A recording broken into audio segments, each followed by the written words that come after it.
तो ये तो पहले ही साफ हो गया था कि भारत ने पाकिस्तान के भीतर घुसकर पाकिस्तान को बड़ा नुकसान पहुंचाया है और पाकिस्तान बार बार इस बात को स्वीकार भी कर रहा था कि किराना हिल्स पर भारत ने बड़ा नुकसान किया है। अब पहली बार पाकिस्तान ने अपनी हार मान ली है। कैसे, ये आपको बता रही हूं। ऑपरेशन सिंदूर पर पाक का सबसे बड़ा कबूलनामा सामने आया है। पाकिस्तान ने माना है कि भारत ने 155 सैनिक मारे हैं। ऑपरेशन सिंदूर में पाक सेना को भारी नुकसान की बात स्वीकार की गई है।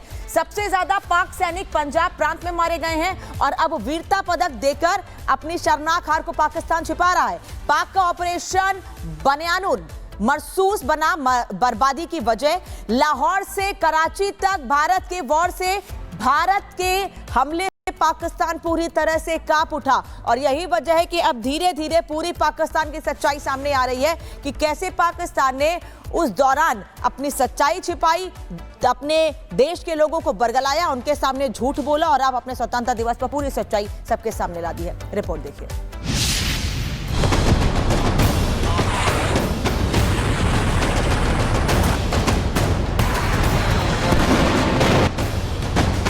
ऑपरेशन सिंदूर से मिट्टी में मिल गए चीनी हथियार।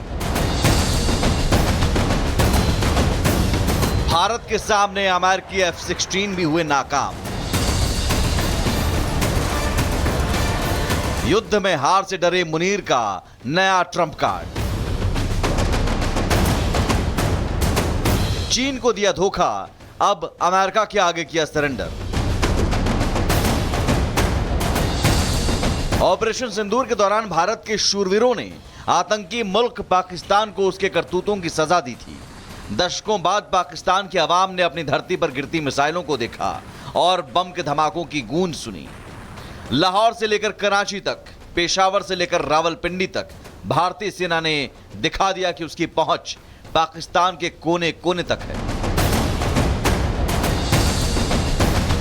पहलगाम में हुए नरसंहार के बाद आतंकियों और उनके आकाओं को महंगी कीमत चुकानी पड़ी। भारतीय एयरफोर्स चीफ ने खुद पाकिस्तान में मची तबाही का ब्यौरा दिया था।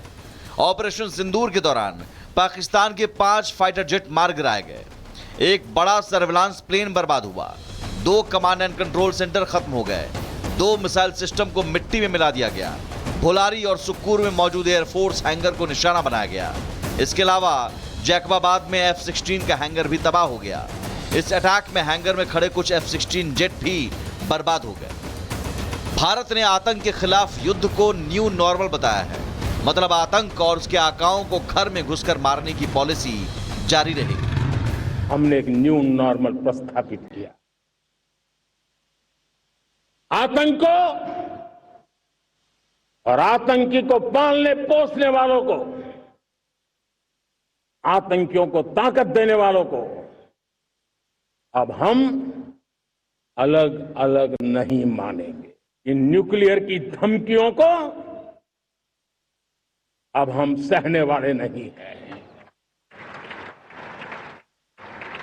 न्यूक्लियर ब्लैकमेल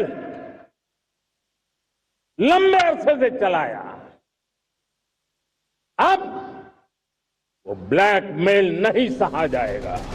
ऑपरेशन सिंदूर के जवाब में पाकिस्तान ने भी पलटवार करने की कोशिश की, जिसे भारतीय सेना ने नाकाम कर दिया। इस युद्ध में न केवल अमेरिका के F-16 विमान तबाह हुए, बल्कि चाइनीज हथियारों की भी पोल खुल गई। चीनी मिसाइलें और फाइटर जेट हवा में ही तबाह कर दिए गए। इस करारी हार के बाद चीन का प्यादा बना पाकिस्तान फिर से अमेरिका के पैरों में जा गिरा। पाकिस्तान को एहसास हो गया कि भारत के गुस्से से उसे सिर्फ अमेरिका ही बचा सकता है। इसलिए चीन को धोखा देते हुए पाकिस्तान ने अमेरिका की तारीफ शुरू कर दी। ऑपरेशन सिंदूर के बाद अमेरिका गए पाकिस्तानी सेना प्रमुख असीम मुनीर ने भारत से बचाने के लिए अमेरिका को धन्यवाद दिया। मुनीर ने ट्रंप के लिए नोबेल पीस प्राइज की मांग तक कर डाली। अमेरिका की चापलूसी कर भिखारी पाकिस्तान ने आर्थिक मदद हासिल कर ली है। यहां तक कि अमेरिकी शह मिलते ही पाकिस्तानी नेताओं का बड़बोलापन फिर शुरू हो गया। हार के बाद भी मुनीर से लेकर शहबाज तक ने फिर से गिदड़ भभकी देनी शुरू कर दी है। आतंकी मुल्क के नेताओं ने सिंधु जल समझौते के लिए एटमी धमकी तक दे डाली कि अगर तुम हमारा पानी बंद करने की धमकी देते हो तो ये बात जहन में रखना कि पाकिस्तान की एक बूंद भी तुम पाकिस्तान से छीन नहीं सकते। दरअसल पाकिस्तानी सेना बौखलाई हुई है। पहले भारत ने एटमी ताकत होने के गुरूर को मिट्टी में मिला दिया, फिर ऑपरेशन सिंदूर में भारी नुकसान को छिपाने की कोशिश नाकाम हुई। इसके अलावा आतंकियों और उसके आकाओं के खिलाफ भारत के तगड़े तेवर से पाकिस्तानी सेना की हालत खराब कर रखी है।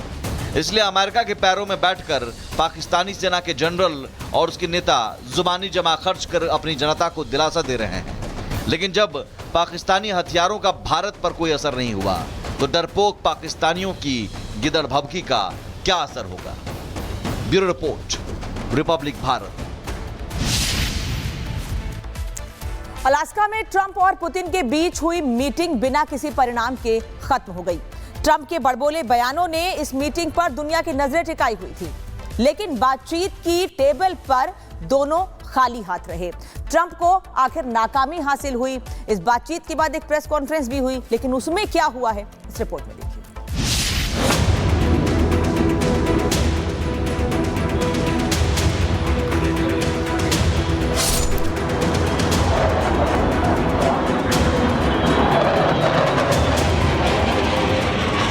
अलास्का की धरती पर रूसी राष्ट्रपति पुतिन का शानदार स्वागत किया गया। अमेरिका दौरे पर पहुंचे पुतिन का स्वागत करने के लिए रेड कारपेट पर खुद ट्रंप मौजूद थे, जहां सैन्य सम्मान के साथ पुतिन की अगवानी की गई। यूक्रेन युद्ध शुरू होने के बाद पुतिन का किसी पश्चिमी देश का यह पहला दौरा था। पुतिन का यह दौरा कितना अहम था, इसका अंदाजा इसी बात से लगाया जा सकता है कि एयरपोर्ट से ट्रंप और पुतिन एक ही कार से मीटिंग के लिए रवाना हुए। अलास्का के एंकोरेज में ट्रंप और पुतिन की करीब 3 घंटे तक मीटिंग हुई, लेकिन अमेरिकी सैन्य बेस पर हुई बैठक का नतीजा शून्य रहा। बंद कमरे में करीब 2 घंटे 45 मिनट तक बात करने के बाद आए दोनों नेताओं ने प्रेस कॉन्फ्रेंस की। ये प्रेस कॉन्फ्रेंस भी मात्र 12 मिनट चली, जिसमें 8 मिनट तक पुतिन बोले और सिर्फ 4 मिनट ही ट्रंप ने अपनी बात रखी। दोनों नेताओं ने प्रेस को संबोधित किया, लेकिन पत्रकारों के सवालों का जवाब देने से इनकार कर दिया। हालांकि बेनतीजा बैठक के बाद पुतिन ने अगले दौरे की वार्ता के लिए मॉस्को के नाम पर सुझाव दिया। And probably see you again very soon. Thank you very much, Vladimir. Next time in Moscow. Oh, that's an interesting one. I don't know. I'll get a little heat on that one, but I could see it possibly happening. Thank you very much, Vladimir. Ukraine में युद्ध विराम के मुद्दे पर हुई इस बेहद अहम और बहुप्रतीक्षित मीटिंग के बाद किसी भी नेता ने सीज फायर शब्द का इस्तेमाल नहीं किया। दोनों नेताओं ने एक दूसरे की तारीफ की, बातचीत की जरूरत पर बल दिया, लेकिन यूक्रेन युद्ध में सीज फायर कब होगा, इस पर कोई जवाब नहीं दिया। I'm sure that today's agreements will help us restart pragmatic relations between Russia and the United States and help us start on the path towards resolution in Ukraine.